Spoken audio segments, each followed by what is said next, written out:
We are fortunate to have P. Krishna Kumar as a guest. तो क्या आपको चीज़ push करी कि मैं कोचिंग में जाऊँ?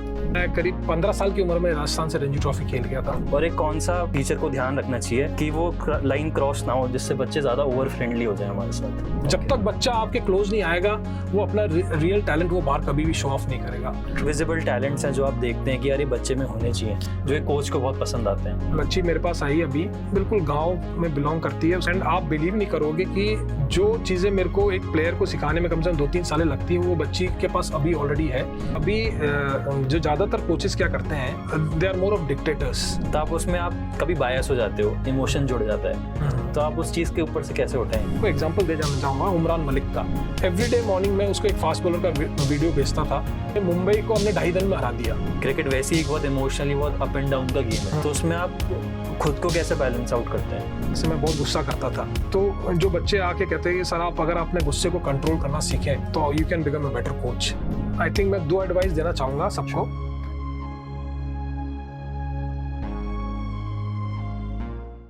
Namaskar. Hello to everyone.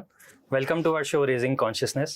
I am your host Sumit Raj, and today we are fortunate to have P. Krishna Kumar as a guest, जो कि क्रिकेटिंग वर्ल्ड में एक बहुत जानी मानी हस्ती हैं, जिन्होंने रणजी ट्रॉफी राजस्थान से रिप्रेजेंट किया है एंड ओवर 100+ मैचेस खेले हैं, which is a remarkable achievement.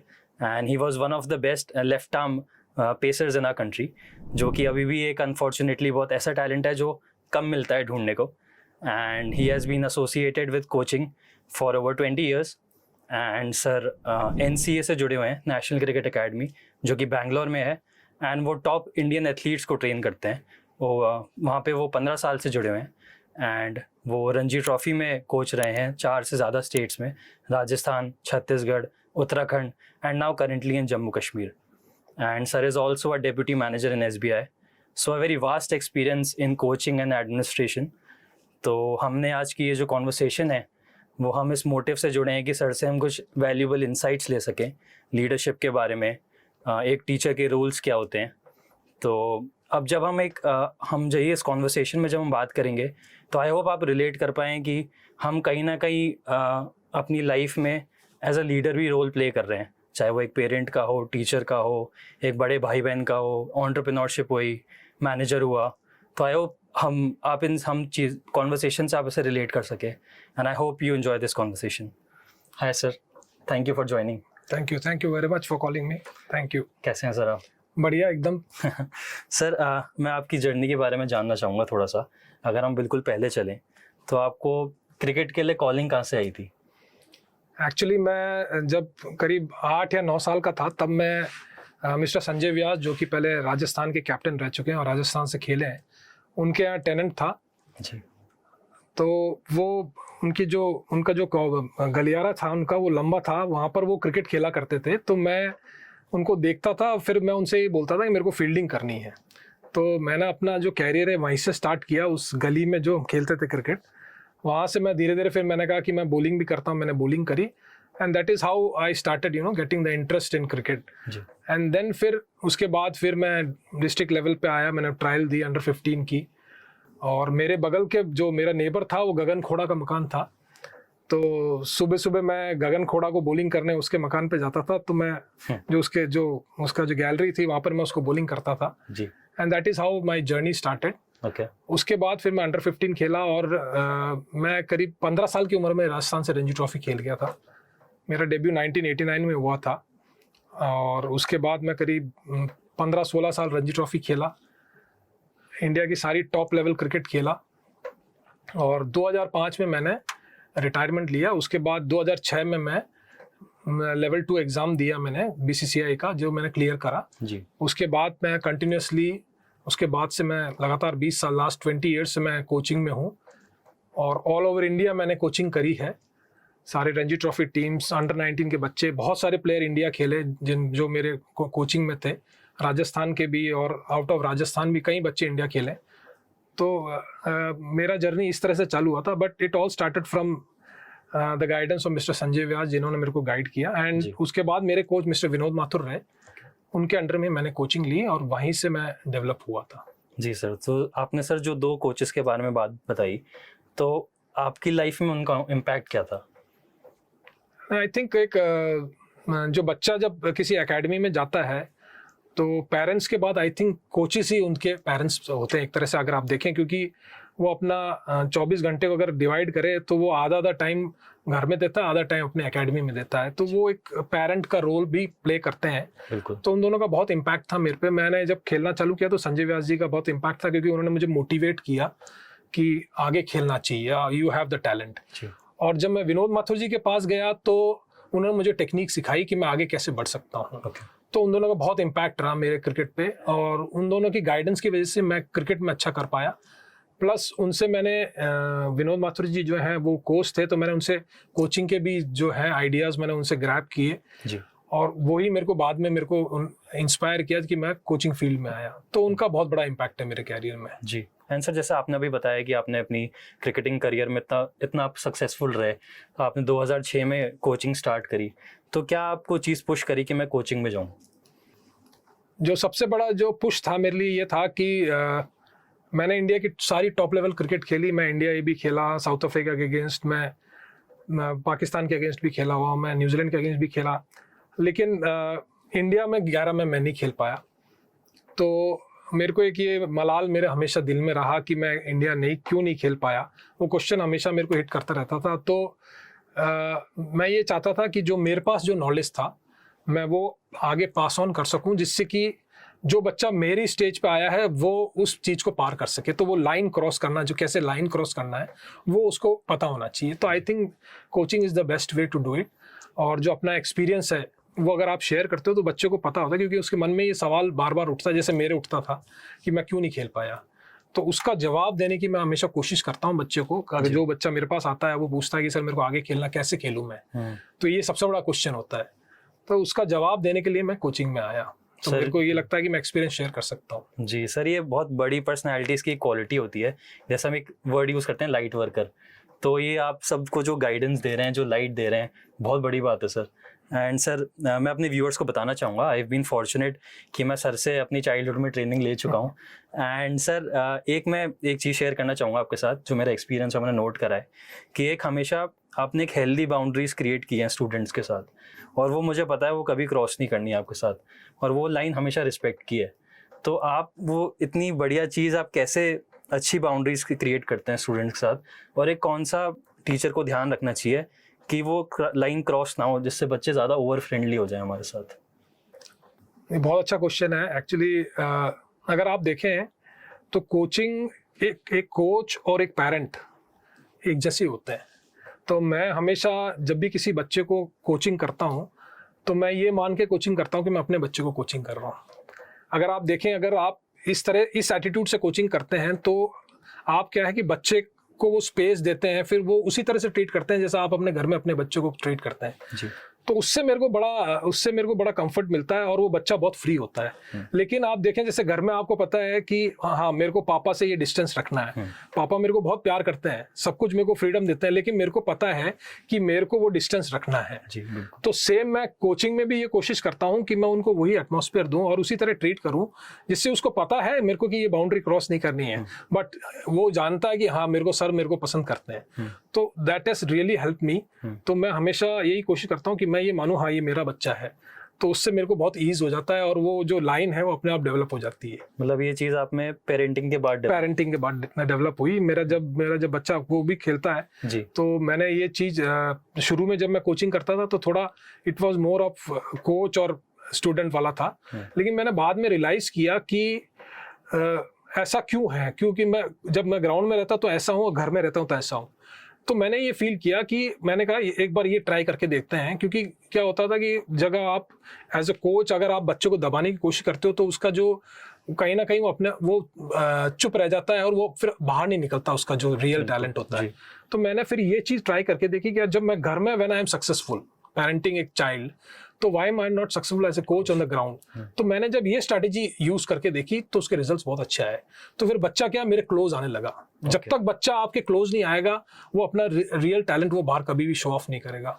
And it has really help me. और मैंने जूनियर लेवल पे बहुत कोचिंग करी है, अंडर 19 लेवल पे। और फिर ये जो चीज़ है, मैंने जैसे लैंडमार्क में मैंने एक पर्सनालिटी डेवलपमेंट कोर्स भी किया है, I am a post graduate in that. उसने भी मेरे को बहुत रियली हेल्प किया कि कैसे how you treat the senior players and आप कैसे उनसे बात करते हो, आप कैसे उनसे how do you develop the trust between the coach and a player. तो आई थिंक ये मेरे को बहुत हेल्प किया और ये स्ट्रैटेजी मेरी रहती है। मैं बच्चों को हमेशा एक वो फीलिंग देता हूँ, उसको ये फील लगता है कि हाँ सर इज ए पेरेंट, मैं बाहर ये मेरे पेरेंट हैं जी। एंड दैट इन्वॉल्व्स उसके जो उसके साथ बैठ के बात करना, उसको वो एटमॉस्फेयर देना जहाँ पर वो फ्रीडम मिले उसको। फ्रीडम मिले। I think that is very very important. अगर if you want to coach a big player और if you want to develop a player, I think वो फ्रीडम देना बहुत इंपॉर्टेंट है। फ्रीडम, जैसे आपने सर मोस्टली सारी क्वालिटीज़ बता दी हैं एक गुड कोच की, तो मैं एक क्वेश्चन पूछना चाहूँगा कि जैसे आप टेक्निकल एस्पेक्ट्स पे काम करते हैं, आप लोगों की स्किल्स देखते हैं क्रिकेट में, तो कौन से एक इनविजिबल टैलेंट्स हैं जो आप देखते हैं कि यार ये बच्चे में होने चाहिए, जो एक कोच को बहुत पसंद आते हैं? आई थिंक टैलेंट जो होता है वो भगवान देता है, मेरा ये मानना है।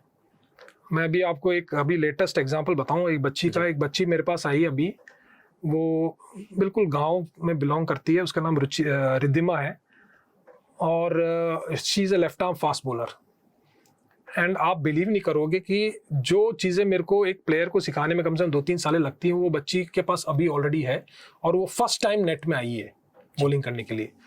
तो वो टैलेंट जो है वो फर्स्ट विजन में ही पता लग जाता है, एक ही बॉल में आपको पता लग जाता है हाँ ये एक्स फैक्टर इस बच्चे में है। या तो उसके बॉलिंग में स्पीड होगा या उसका स्विंग होगा, अगर बैटिंग में होगा तो उसके शॉट्स जो होंगे वो डिफरेंट दिख जाएंगे आपको। यू कैन, अगर if you have the eye to catch that, तो आपको एक ही बॉल में पता लग जाएगा कि हाँ इस बच्चे में अलग चीज है। बिल्कुल। तो दैट इज द थिंग, आप एज ए कोच आपको, और वो एक्सपीरियंस से आता है जी। आप वो चीज सीख नहीं सकते उस स्कूल में जाके, वो एक्सपीरियंस से ही आता है, क्योंकि आप देखते हो मैचेस, खेलते हो, बड़े बड़े प्लेयरों के साथ बैठ के बातें करते हो जी, तभी आपको वो एक्सपीरियंस आता है और फिर आप तभी वो एक्सपेक्टर को पकड़ पाते हो। सकते हैं। तो देयर इज नो एग्जैक्टली कोई पिन पॉइंट नहीं है कि आप ऐसे पकड़ सकते हो, वो आपको देखते ही पता लग जाता है जी। तो and that is how I use, मैं भी वो यूज करता हूँ। जब मैं बच्चों को देखता हूँ तो मेरे को एकदम से पता लग जाता है हाँ ये बच्चा आगे खेल सकता है। एंड सर आप जैसे बच्चों को ट्रेन करते हैं तो एक जैसे एक सेइंग है कि फेलियर से ही आदमी सीखता है, तो आप कितना पुश करते हैं एक बच्चे को कि यार इसको थोड़ा फेल होने दो, ये तब सीखेगा? अब उसको मतलब वो कैसे बैलेंस क्रिएट करते हैं आप? इसमें मैं सुमित ये बोलूंगा कि पहली चीज तो ये है कि मेरी डिक्शनरी में फेलियर नहीं है, कोई शब्द ही नहीं है जी। मेरा ये मानना है कि फेलियर कुछ होता ही नहीं है, बेसिकली आप गलती करते हो। तो मैं ये मानता हूँ कि अगर आप जैसे अब बच्चे को अगर आप ये बोलते हो कि यू आर फेल्ड, तो that is very depressing, that is very negative. अपन सब गलतियां करते हैं और मेरा मानना है कि आप गलतियों को सुधार सकते हो आराम से। अगर आप if you try to improve your mistakes, आप वापस कम बैक कर सकते हो। तो that is my way of coaching कि मैं एक तो फेलियर को बिल्कुल अलग रखता हूँ और मैं बच्चे से भी ये बोलता हूँ कि इस शब्द को अभी कभी यूज नहीं करना है जी। Yes we make mistake and as a human being we all make mistakes and we can definitely rectify it. So that is how. But उसके लिए आप जैसे कोच की एक मिरर की होने की बहुत ज्यादा जरूरत है। हाँ डेफिनेटली, मिरर तो बिना गाइड के तो मेरे हिसाब से आगे बढ़ना डिफिकल्ट है। बिल्कुल, बहुत ही कम टैलेंट ऐसे होते हैं जो कि बिना गाइडेंस के ऊपर चले जाते हैं, वो एक्स्ट्राऑर्डिनरी होते हैं जी। बट आई फील कि डेफिनेटली एक बच्चा हमेशा गाइडेड अगर रहेगा तो आई थिंक उसके सक्सेस के चांसेस बहुत ज्यादा बढ़ जाते हैं जी। एंड सर आपने जैसे इतनी बातें करी तो मैं कुछ इसमें चैलेंजेस पे आना चाहूँगा कोचिंग में जो आपने कभी फेस करे हो। तो सर इसमें आप ये बताइए कि कुछ स्टूडेंट्स ऐसे होते हैं जो कोच की गाइडेंस को रेजिस्ट कर देते हैं, जो इग्नोर कर देते हैं, तो आप उस टाइम उस चीज़ को कैसे फेस करते हैं? नहीं, it's a very good question.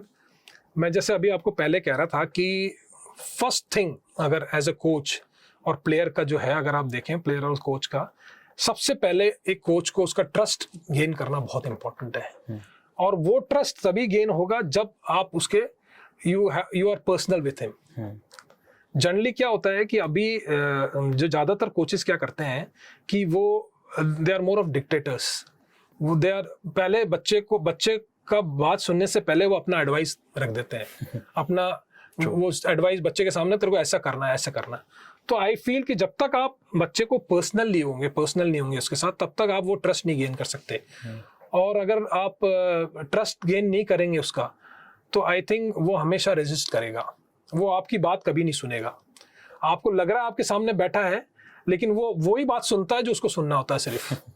बाकी वो उसको कुछ समझ में नहीं आता है जी तो वो ट्रस्ट गेन करना बहुत इंपॉर्टेंट है। इसमें मैं आपको एग्जांपल दे जाना चाहूंगा उमरान मलिक का। जी मैंने जब जम्मू कश्मीर ज्वाइन किया था तो it was a big challenge because there were 9 IPL players in the team okay and Umran Malik obviously has played for India जी एंड मैं इंडिया ये वगैरह खेला हूँ but I have not played for India. तो दैट गैप जो होता है वो हमेशा इंडिया की कल्चर में रहता है। तो मैंने यही देखा था कि इनिशियली जब मैं I had conversation with him, मतलब वैसे तो इज अ ब्रिलियंट बॉय, वो आपकी बात सुनता है, लेकिन समवेयर आई कुड फील कि वो मैं trust I am not able to gain that trust.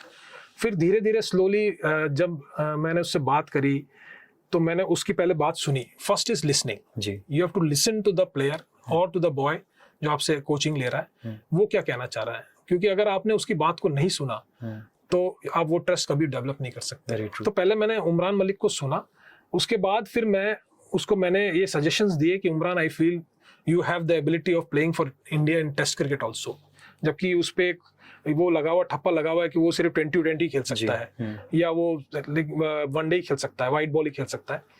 तो वो आप बिलीव नहीं करेंगे, मैं उमरान मलिक को क्वेश्चन ये था जो मैनेजमेंट ने मेरे जम्मू कश्मीर मैनेजमेंट ने क्वेश्चन ये पूछा था कि उमरान मलिक स्विंग क्यों नहीं करता है, और मेरे से पूरा इंडिया पूछ रहा था ये, क्योंकि मैं बॉलिंग कोच था, कि सर वो स्विंग क्यों नहीं करता है, वो तो तेज ही फेंकता है बस और पिटाई खाता है। तो मैंने कहा कि वो 100% स्विंग कर सकता है, और मैंने फिर उसको वो ट्रस्ट डेवलप किया हम दोनों ने एक दूसरे के बीच में, और मैं उसको एवरी डे, आप बिलीव नहीं करोगे, I have sent him almost 100 videos every day morning. मैं उसको एक फास्ट बॉलर का वीडियो भेजता था, कभी एंडरसन का जिन्होंने 500 विकेट लिए हैं और तेज फेंकते थे, डेरिल स्टेन का, और वो स्विंग करते थे जी।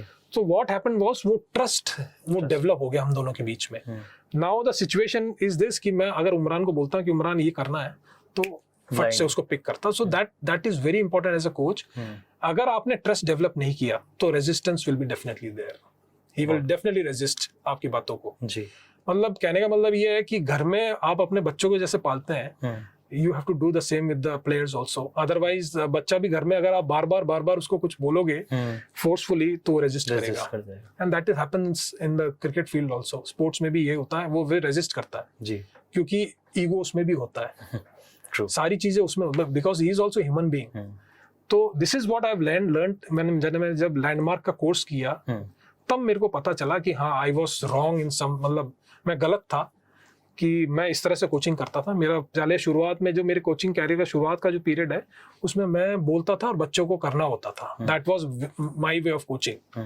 लेकिन फिर as with experience and with जो मैं लोगों से मिला और बात करी, मैंने जब ये कोर्सेज वगैरह करे तब मेरे को पता लगा it is more about player centric जी rather than coach centric. Sir जो ये जो अभी आप बात बता रहे हैं ट्रस्ट की और लिसनिंग की, ये एक यूनिवर्सल चीज है जो सब पे अप्लाई हो सकती है, चाहे वो पेरेंट है, टीचर है, 100%। एंड सर जो आपने ये कोर्स किया, पोस्ट ग्रेजुएशन जो करी आपने, तो इसमें आपको ऐसा लगता है आपका इमोशनल कोशेंट, एम्पैथी बढ़ी है लोगों के लिए? 100%। मैं जैसे कह रहा हूँ ना कि ठीक है वो स्पोर्ट्स खेल रहे हैं but at the end of the day है तो ह्यूमन बीइंग ना। तो ये सारे फैक्टर्स जो अपने दूसरी तरफ रहते हैं वो उधर भी हैं जी। बिल्कुल। As a coach you have to understand that कि वो इमोशंस और वो फीलिंग्स, वो दुखी होना, वो सब उस प्लेयर में भी है, वो डिप्रेशन, वो स्ट्रेस उसमें भी है। बट व्हाट हैपेंस इज कि जस्ट बिकॉज आपको जीतना है, आपको नाम कमाना है, आप उस फैक्टर्स को भूल जाते हो तो देन वो डिस्ट्रस्ट डेवलप हो जाता है, तो देन वो बच्चा आपसे दूर हो जाता है। तो एज अ कोच आपको ये समझना बहुत जरूरी है कि वो पर्सनल टच जहाँ घर पे है वही पर्सनल टच आपको स्टूडेंट के साथ बनाना है। एंड आई हैव सीन कि जिन्होंने, I have spoken to so many great coaches in world, all over the world. मैंने जैसे अभी साउथ अफ्रीका में I have done level 4 coaching में विद गैरी क्रिश्चियन। ओके। तो मेरी गैरी से बात हो रही थी तो यही बात निकल के आ रही थी, तो गैरी ने भी बोला कि this is the only way of coaching, it is all about the players. As a coach you have to first put him forward, then ask him question, then you have to suggest him. You can't advise, आपको suggestion देना, हाँ this can you can try this, that's it, okay. And then you have to stay back. जब तक ये stay back करना नहीं आएगा ना, वो ट्रस्ट आप डेवलप नहीं कर सकते जी। तो वो आप घर में कर सकते हो, तो आई थिंक अगर आप ग्राउंड में भी वो चीज करो तो आई थिंक फैंटास्टिक रिजल्ट आएंगे। और अभी मैं जम्मू कश्मीर के साथ कर रहा हूँ और यही चीज मैंने वहां पर की और उसके रिजल्ट्स इतने जबरदस्त आए हैं कि लास्ट ईयर हमने टॉप टीम्स ऑफ इंडिया को सबको हमने we thrashed all the top teams of India. We were top of the list in A group में, that is the best group, elite group. हमने मुंबई को हमने 2.5 दिन में हरा दिया, which had 7 international players, 4 Indian captains, Mumbai की रोहित शर्मा फुल टीम थी, लेकिन हमने उनको 2.5 दिन में हरा दिया। एंड वो उसका रीजन ये था कि वो बॉलर्स जो है वहाँ के, वो उनको वो पर्सनल टेस्ट नहीं मिल रहा था जी। जब उन्होंने मेरे में वो पाया तो now they blindly believe in me. तो I think that is the only way of coaching, कि player centric is the only way of coaching I feel. And sir एक आपसे बहुत एक स्पिरिचुअल वाइब भी आ रही है जो आप बातें कह रहे हैं ना, तो एक सर एक मेरा एक क्वेश्चन है, not a personal question, general question है कि जैसे और लोग भी टीचिंग करते हैं, मेंटरशिप करते हैं, कोचिंग करते हैं, तो 1000 लोगों को आप सिखाते हैं, लेकिन उनमें से हो सकता है 1-2 बच्चे ऐसे हों जो आपके फैमिली के करीब हो, पर्सनल रिलेशन हो, तो आप उसमें आप कभी बायस हो जाते हो, इमोशन जुड़ जाता है, तो आप उस चीज के ऊपर से कैसे उठाएं, क्योंकि आपकी भी करियर में रहे होंगे ऐसी चीजें। हाँ डेफिनेटली, आप इट इज मोर अबाउट, कुछ बच्चे आपको पसंद आते हैं, जैसे मेरे को दीपक चार बहुत पसंद है, दीपक मेरे पास अंडर 19 से है, खलील है, इनको जैसे I have a liking for them. जैसे उमरान अभी मेरे को I like him very much, हालांकि वो अभी थोड़ा सा इंजरी से स्ट्रगल कर रहा था, but still you know I have that liking for him. मेरे को एक थोड़ा सा रहता है कि नहीं, why he is not playing for the country, क्यों नहीं, वो दैट क्वेश्चन है ना मेरे पॉप अप होता रहता है। इनको कुछ प्लेयर्स के लिए आपके पास आता है, एंड वो अगेन देखो, मैं फिर अगेन वही बोलूंगा कि सी वी आर ह्यूमन बीइंग्स, तो वो इमोशंस तो आपके साथ रहेंगे। एंड अगर आप उसको स्पिरिचुअल उसमें भी देखो तो आप अपने जैसे माँ बाप से अटैच्ड होते हो, आपके लिए इमोशंस होते हैं उनके लिए, तो और अपने बेटे के लिए या बेटी के लिए, तो it will happen in the field also. तो it's a natural thing, but as a coach I think you should not be biased. उसको आपको यू शुड अंडरस्टैंड उसको कैसे, you have to control it, क्योंकि अगर आप बायस्ड होगा तो व्हाट विल हैपन इज कि यस आपने 2 बच्चों का तो ट्रस्ट गेन कर लिया, बट आपने बाकी 9 बच्चों का गेन जो ट्रस्ट है ना, वो आप गेन नहीं कर पाओगे, बिकॉज वो अगेन पिक करेंगे। इट्स अगेन वो सेम फैमिली वाला ही है, same it's like a family. तो अगर आपने एक बेटे को, अगर आपने ज्यादा कुछ वो किया, बात करी उससे, तो वो छोटा वाला बेटा वो खट से वो हो जाएगा कि पापा उससे क्यों बात कर रहे हैं। तो as a coach we play lot of roles, कि फादर का भी रोल होता है, डॉक्टर का भी रोल होता है, मेंटर का भी रोल होता है, तो एक कोच बहुत सारे रोल्स प्ले करता है जी। तो उसको ये ध्यान रखना चाहिए कि it should be balanced, it should not come out openly कि दूसरे बच्चे ये फील करें कि नहीं sir is more inclined toward, कि एक बच्चे की तरफ इंक्लाइंड है, तो फिर वो डिस्ट्रस्ट जो है ना, फिर टीम में फिर वो एटमॉस्फेयर थोड़ा डिफिकल्ट हो जाता है, और एटमॉस्फेयर अगर अच्छा नहीं होगा तो फिर जीतना मुश्किल होता है। सर मतलब बहुत अच्छा लग रहा है आपसे बात करके, जब हम एक कोच के नजरिए से पूरी दुनिया को देख रहे हैं। बट मैं आपके और थोड़े से चैलेंजेस में डीप जाना चाहूंगा कि क्रिकेट वैसे ही एक बहुत इमोशनली बहुत अप एंड डाउन का गेम है, तो उसमें आप खुद को कैसे बैलेंस आउट करते हैं? डेफिनेटली, मतलब पहले मैं राजस्थान के लिए कोचिंग करता था, 10 साल मैंने राजस्थान में कोचिंग करी, उसके बाद मैं बाहर चला गया प्रोफेशनल कोचिंग में। तो it's tough, it's very tough, बहुत स्ट्रेस है, because when some association is giving you chance and they are paying you huge amount of money, तो then their expectations are very high, तो stress तो definitely उससे attached रहता है। But जैसे कि मैंने आपको बताया कि मैंने अभी वो लैंडमार्क का कोर्स किया, और आई थिंक इसमें मेरे को जो बहुत हेल्प किया वो Sujith Somasundar, who is the head of education in NCA, उन्होंने मेरे को बहुत हेल्प किया। उन्होंने मेरे को ये कोर्स में जाने के लिए बोला, उन्होंने मेरे को सजेस्ट किया कि आप ये कोर्सेज करो so that you can become a better leader.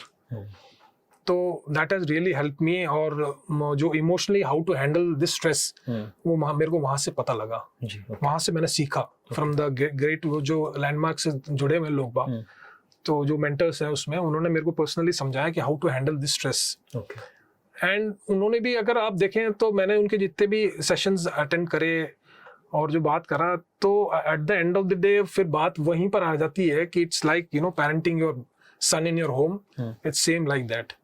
तो अगर आप उस हिसाब से कोचिंग करते हो तो आई थिंक स्ट्रेस कम हो जाता है। अच्छा, तो आई हैव ट्राइड, मेरा तो मैंने ये टेक्निक अपनाई है, और टचवुड अभी तक तो मैं स्ट्रेस को इजीली मैनेज कर पा रहा हूँ जी। बट डेफिनेटली क्योंकि कॉम्पिटिटिव वर्ल्ड है तो स्ट्रेस तो रहेगा ही, बट इट ऑल डिपेंड्स कि आप कैसे अपना डेली रूटीन्स कैसे फॉलो करते हो, कैसे आप लोगों से बात करते हो। Communication is very very important, and सबसे ऊपर अगर आप रखें तो लिसनिंग इज वेरी इंपॉर्टेंट। अगर आप if you are not ready to listen, I think it is very difficult to communicate. तो अब मेरा बेटर हो गया लिसनिंग, अब मैं सुनता हूँ लोगों को पहले पूरी तरह से। अगर आप देखें तो ज्यादातर लोग बोलते हैं तो बीच में ही आदमी अपना एडवाइस दे देता है, तो वहां पर फिर वो मिसकम्युनिकेशन चालू हो जाता है, फिर वो स्ट्रेस क्रिएट हो जाता है हर तरह से। तो लिसनिंग बेटर हो गई है मेरी, पहले से बहुत बेटर हो गई है। तो that has made me very calm, composer में भी काम हो गया हूँ। पहले मेरे को बहुत गुस्सा आता था, मैं बहुत अब्यूसिव था जब मैं शुरू में कोचिंग में था। अब मैं बिल्कुल उसका बिल्कुल आप माने कि इट्स ऑलमोस्ट 85% मैं अब काम डाउन हो गया हूँ। दैट इज बिकॉज कि I have started listening to the people, and मैं वो पर्सनल टच जो मेरा है, जो मैंने आपको बताया कि मैं वो स्ट्रेटेजी यूज करता हूँ। तो दैट इज द ओनली वे कि आप स्ट्रेस को मैनेज कर सको। एंड सर, जैसे हम स्टूडेंट्स के पास तो आप जैसे मेंटर्स हैं, जैसे हम पूछ सके कोई गलती हुई तो, लेकिन ऐसे कई लाइफ में आपके मोमेंट आया हो कि मैं किससे पूछूं, मेरे कोच कौन? तो आप किससे गाइडेंस लेते हैं जब आपको ऐसा लगता है कि मुझे अब तकलीफ आ रही है कुछ? इसमें मैं दो चीज बताऊंगा। एक तो books, book is a very good coach, mentor मान लें आप चाहे उस बुक को। एंड प्लस हु अचीव्ड, मतलब जो लोग टॉप लेवल पे पहुंचे हैं, discussions with them has really help me. तो जैसे अभी एनसीए में ट्रॉय कूली है, he is the bowling head of NCA. Rajiv Dutta है वहां पर, he is the bowling incharge there. तो ये लोग they have reached the top level of जो अपने एरिया में। तो उनसे मैं बात करता हूँ and I discuss with them. मैं उनसे क्वेश्चन पुट अप करता हूँ कि how to deal this thing, how to deal that thing. तो that has really help me. और मैं उनसे क्वेश्चन पुट अप करता हूँ कि सर मैं इसको क्या करूँ, this is I am struck. Bharat Arun sir हैं जो कि इंडिया के कोच रहे थे, ही इज माय मेंटर। तो मैं उनसे बात करता हूँ कि सर मैं जैसे जम्मू कश्मीर जा रहा हूँ तो वहां पर 9 IPL प्लेयर है, and straight away I am going as a coach, तो मैं कैसे उनको हैंडल करूँ। तो उन्होंने वो चीज देखी हुई है। तो डेफिनेटली अगर if you take help from the seniors तो वो आपको डेफिनेटली हेल्प करता है। एंड बुक्स, ऑब्वियसली मैं बुक्स बहुत पढ़ता हूँ, जो भी नॉट ओनली क्रिकेट, जो जनरल जो सक्सेस स्टोरीज हैं या किसी की बायोग्राफी है वो पढ़ता हूँ। तो उसमें से यू गेट द इनपुट्स की how they did it, then you can try on it. आप उसको ट्राई कर सकते हैं आप, एंड आपको लगता है this is helping you, then you can use it. So that is my way of doing it. ये भी सर बहुत बड़ी क्वालिटी है कि आप इस एज में भी इतनी चीजों के लिए, लर्निंग के लिए ओपन है। yes. वो रहना बहुत जरूरी है, बहुत जरूरी, क्योंकि इतने इस एनवायरनमेंट में इतने रैपिड चेंजेस हो रहे हैं, यूथ इतनी चीजें सीख रहा है, तो उसे लगता है कि मुझे सब कुछ आता है। तो इसमें भी एक कोच का रेलेवेंट बने रहना बहुत जरूरी है। It is very important. जब तक आप ओपन नहीं होंगे, जी, आई थिंक स्पोर्ट्स में नहीं, आप लाइफ में अगर आपको सक्सीड होना है तो you have to be open. You should be always ready to take the things. जो आपको अच्छी चीजें मिलती हैं आपको लेना आना चाहिए। लेकिन जनरली मैंने क्या देखा है कि वो इसलिए नहीं ले पाता क्योंकि ईगो आगे आ जाता है। एंड उसमें फिर अगेन वो होता है कि मैं थोड़ा सा स्पिरिचुअल उसमें भी हूँ, तो आई नो दैट ऑल्सो कि वो ईगो रहता है, तो फिर आपको ये लगता है कि मेरे को सब आता है। लेकिन I think he should be open for all the things, and ego को नीचे रख के उसको अगर आगे बढ़ना है तो आई थिंक उसको चीज़ों को ही शुड एक्सेप्ट कि हाँ, एंड गलती भी करता है तो इसे एक्सेप्ट किया हाँ मैंने गलती करी है, एंड मूव ऑन। अगर आप एक्सेप्ट नहीं करोगे तो you can not improve. That is sir. हाँ, एक ऐसी कोई स्टोरी आप बताना चाहें जो आपने स्टूडेंट से सीखी हो अपनी लाइफ में, कोई बहुत बड़ी सीख, ऐसी कोई चीज हो तो आपके करियर में? स्टूडेंट से तो अब क्योंकि इतने स्टूडेंट से मिलते हैं तो उसमें क्या है कि छोटी छोटी चीजें तो आप मतलब जैसे मैं अभी बहुत ओपन हूँ, when I talk to any boy, तो अगर if I am talking to a player who has played at a district level, because मैंने इंडियन प्लेयर्स को भी कोचिंग करी है, तो मैं अगर किसी डिस्ट्रिक्ट प्लेयर का बच्चा डिस्ट्रिक्ट खेला हुआ है तो अगर डिस्कशन में कोई भी पॉइंट उसमें से निकल के आता है तो मैं उसको एक्सेप्ट करता हूँ, and I write it down. मैं उसको लिख लेता हूँ कि हाँ this is what I have learned from him and this can help me. सब जर्नलिंग करते हैं? हाँ, मैं जर्नलिंग करता हूँ। मैं सारी भी चीज, जितनी भी चीजें मेरे को मिलती हैं अच्छी, I write it down and I keep the diary with me. कभी भी होता है मैं उसको खोल के देखता हूँ, तो वो बहुत हेल्प करता है मेरे को। और I think as a human being it's a learning journey है। आप सीखते रहते हो, आप सीखने का तो एंड ही नहीं है, एंडलेस है। तो there is no specific story of कि किसी बच्चे से मैंने ये सीखा है। बहुत सारी चीजें सीखी है मैंने बच्चों से। कहीं जैसे मेरा पहले मैंने आपको बताया, जैसे मैं बहुत गुस्सा करता था, तो जो बच्चे आके कहते हैं कि सर आप अगर अपने गुस्से को कंट्रोल करना सीखें तो you can become a better coach. अच्छा, बच्चे ने ऐसी चीज? हाँ, बच्चे ने मेरे को बोला, जब मैं उससे डिस्कशन करा तो मेरे को उसने बोला ये चीज। मैंने जैसे आपको बताया ना, जब मैं उससे ओपन हुआ, जब मैं उससे थोड़ा पर्सनल हुआ जी, तो ही केम बोला कि सर अगर आप ये है ना, अगर गुस्सा करना कम कर दो आप, तो फिर आप बहुत अच्छे कोच बन सकते हो। तो वो मेरे को है ना इट हिट मी। और उसके बाद फिर मैंने जब ये सब कोर्सेज करे तो अगेन उसमें वही बात निकल के आई, तो वो सॉलिडिफाई हो गया कि हाँ यार ये मेरी गलती थी, मेरे को ये इम्प्रूव करना जरूरी है। तो दैट इज मेरे को बच्चों ने बहुत, और वो इसलिए हुआ क्योंकि मैं पर्सनल हूँ बच्चों के साथ बहुत, एंड वो क्रिकेट छोड़ने के बाद भी मेरे से टच में रहते हैं जी। तो इट शोज कि हाँ he was personal with you. And sir ऐसा कोई एक प्लेयर जिसकी आप स्टोरी शेयर करना चाहें, जिसकी आपने लाइफ ट्रांसफॉर्म होते हुए देखी है, एज अ क्रिकेटर भी और एज अ पर्सन भी? आई थिंक अभी आपके पिछले प्रोग्राम में आए थे रोहित जालानी। रोहित ने, आप ये माने कि रोहित को मैंने अपने बच्चे की तरह ही मान लें कि मैंने उसको पाला है क्रिकेट में। उसको पूरा ट्रेनिंग कराना, उसको पूरा सिखाना, बिल्कुल जब स्टार्ट से लेके उसके बाद उसने अपनी पूरी मेहनत से वो उस लेवल पे पहुंचा। वो रणजी ट्रॉफी भी खेला, बहुत साल तक रणजी ट्रॉफी खेला राजस्थान के लिए, कैप्टनशिप भी करी जी। रणजी ट्रॉफी छोड़ने के बाद फिर वो अपना उसने एकेडमी चालू करी, and today it's a very successful academy, और वो बहुत अच्छा चला रहा है उसको जी। तो I think he is one person who have seen जो कि ट्रांसफॉर्म हुआ है, बहुत जबरदस्त ट्रांसफॉर्म हुआ है जी। मतलब वो शुरू से लेके, क्योंकि मेरे साथ था शुरू से, तो उसने वो उसकी जो जर्नी है it's a inspiring journey actually. क्योंकि रोहित का मैं जानता हूँ, रोहित जब क्रिकेट खेल रहा था और करीब 20-21 साल का हो गया था, तो फिर जब उसको लगा कि आगे फिर खेल नहीं सकता, तो फिर उसके पास उस टाइम जॉब नहीं थी। तो ही ट्राइड एवरीथिंग, उसने सब कुछ ट्राई किया, बट उसको जॉब नहीं मिल रही थी। तो he was struggling at that time, but उसने कभी भी हार नहीं मानी, and he always used to talk to me, मेरे से बात करता था। वो मेरे को अन्ना बुलाता है, अन्ना मीन्स बड़ा भाई। तो उसके बाद वो हमेशा मेरे से टच में रहता था, and I used to tell him कि नहीं यार you can try this and that. वो बहुत सारे हमारे डिस्कशंस होते थे, एंड आज वो इस स्टेज पे पहुंचा है। तो I think it's a big transformation in life जी। मतलब कैसे एक बिल्कुल ऐसा ऑर्डिनरी उससे इतने ऊपर पहुंचना, आई think it's a big achievement. उनके कैरेक्टर में भी दिखता है। हाँ, और आप देखें, आप जो फिटनेस की जो चीजें मैंने उसको बचपन में बताई थी, आज भी वो उस चीज को फॉलो करता है। तो दैट मीन्स उसने मेरे एडवाइस को लिया और उसने उसको फॉलो किया। तो I think that is why he has transformed from a ordinary human being into a जी। मतलब आज की तारीख में राजस्थान में उसका नाम है बिल्कुल। मतलब वो जिस स्टेज से ऊपर आया मैं जानता हूँ, हालांकि लोगों को इतना पता नहीं होगा, लेकिन मैंने रोहित को बिल्कुल डाउन से देखा है बचपन से, क्योंकि छोटा मेरे साथ था वो जी। तो I think that is one example मेरे सामने अभी जो दिखता है मेरे को कि ही has transformed brilliantly. And sir आप जैसे हमारे सारे व्यूअर्स देख रहे हैं, तो आप उनको कोई एडवाइस देना चाहें, B it a parent, teacher, coach, कि आपकी ऐसी कोई सीख जो उनके शायद लाइफ में बहुत काम आए, कोई जो लीडरशिप में एंटर कर रहा है? आई थिंक मैं 2 एडवाइस देना चाहूंगा सबको। One is be open for everything, and second is you should be able to listen. आप अपनी लिसनिंग अगर इम्प्रूव कर लेंगे तो आई थिंक आपके लाइफ में, क्रिकेट में नहीं, स्पोर्ट्स में नहीं, आपकी लाइफ में बहुत सारी प्रॉब्लम सॉल्व हो जाएंगी। अगर आप सिर्फ ये 2 चीज़ें अगर आप खुला रखेंगे तो आई थिंक आपकी लाइफ बहुत अच्छी चलेगी। आई होप आपको काफ़ी सारी इंसाइट्स मिली हो इस वीडियो से, एंड अगर मिली हो तो please do show us some love. इस वीडियो को शेयर करें और कमेंट्स में बताइए कि आपको हमें कैसी वीडियो लगी और नेक्स्ट टॉपिक पे हम क्या कर सकते हैं। Sir thank you so much, आपने इतनी चीज़ें बताई, एंड वी लुक फॉरवर्ड अगर हम कुछ और टॉपिक पे बात कर सकें आगे। Thank you so much.